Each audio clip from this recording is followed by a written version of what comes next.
Mr. Chairman, much as I don't like certain parts of the Mazars decision, it clearly applies in this case, and the committee is required to engage with the White House in order to seek an accommodation over materials held by a private party, as they were in the Mazars case, and seek to resolve this with the White House. So I would ask unanimous consent that we enter into the record your correspondence to the White House. Objection. Seeking to engage them to resolve this. And I thank the chairman for not objecting. Can you produce that correspondence to the White House asking for accommodation on these materials you've sought by this subpoena? In today, what went down in the House Judiciary Committee was nothing short of explosive. Adam Schiff tried to corner Jim Jordan with procedural games, but it completely backfired. Jordan held his ground, exposed Schiff's weak arguments, and left him with no real answers. The executive, I think that was weeks ago, but having admitted without dissent your correspondence to the White House, can you produce that for us, where you have sought an accommodation, where you've sought to work this out with the White House? Can you share that with us, since that is now part of the record? Well, I thought you had it. You wanted to enter it into the record. I do. I presume that, knowing your responsibilities, you have sought to engage the White House. So, Mr. Chairman, point of order. Produce the recognized for point of order. I think a unanimous consent request to submit something to the record is where the person who's asking for the floor is the proponent of submitting information that member has. I don't believe it's appropriate to ask a unanimous consent request to engage in a colloquy over discovering information or obtaining information from another member of the committee. Great, and that's why I said that no objection to the unanimous consent request. If the gentleman from California wants to talk about that and present it to us, God bless him. We've had all kinds of correspondence with the White House on this broad subject relative to the Zwanitzer and the letter we got 2 days ago. We've not corresponded with the White House yet. If we will, we may. That's a decision we'll make. And you have not corresponded with the White House seeking accommodation ever since the author who you are subpoenaing and seeking to hold in contempt articulated the view that there was executive interest and potential privilege over this material. You haven't sought to engage over the weeks since you received that communication? We have not engaged with the White House since the letter on the 25th of this month, 2 days ago.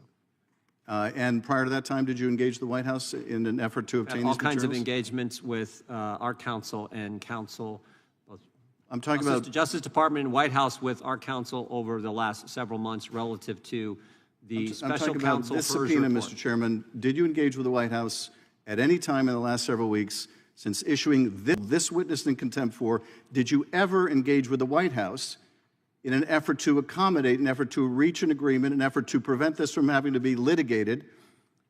Did you ever write any correspondence, make any call to the White House seeking to engage, seeking to get these materials that you're seeking from the author instead from the White House? Did you ever do that, Mr. Chairman? We're seeking documents from a private individual who, I might add, tried to destroy the evidence. I guess the question is, I guess the answer is no. Since 2 days the answer is no. The answer is, since 2 days ago, I'm not asking the question about since 2 days ago, although nothing prevented That's when they first raised the concern. Nothing prevented you from writing a letter within the last 2 days or reaching out to the White House before this. Now you want me to be clairvoyant and read the White House's mind and write a letter before they tell us something? Nothing prevents. In today's breakdown, I'm going to show you exactly how Schiff's strategy collapsed and why Jordan came out on top. And before we dive in, make sure you hit that subscribe button so you never miss these powerful moments. Adam Schiff opened by claiming the committee was supposed to engage the White House before going after documents from a private individual.